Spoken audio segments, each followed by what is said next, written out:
మనం మొక్కులు తీర్చాలండి. ఆ యాత్రకు లిస్టు ప్రిపేర్ చేస్తున్నా. 5 సంవత్సరాల నుంచి అడుగుతున్నాం తీసుకెళ్ళండి అని. వీటన్నిటికైంత ఖర్చుకి నా దగ్గర డబ్బులు లేవమ్మా. మన పరిస్థితి నాకు తెలీదా అండి, కానీ మీరొక పని చేస్తే మన ఖర్చు నుంచి సగం తగ్గించుకోవచ్చు. ఎలా? వచ్చే ఎన్నికల్లో గాజు గ్లాస్కి ఓటు వేయండి.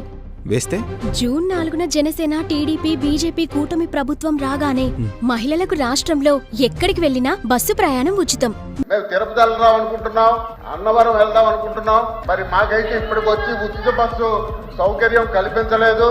మీరు మరి రేపు అసెంబ్లీకి వెళ్తారు కాబట్టి అధ్యక్షుడి ద్వారా లోకేష్ గారిని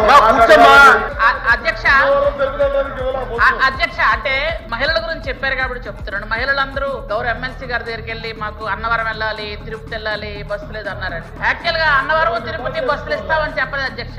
ఏ జిల్లాలో మహిళలకి ఆ జిల్లాలో వెళ్ళడానికి, అంతేగాని విజయనగరం నుంచి అన్నవరం వెళ్ళడానికి, విజయనగరం నుంచి తిరుపతి వెళ్ళడానికి బస్సులు ఇస్తామని మేము చెప్పలేదు అధ్యక్ష.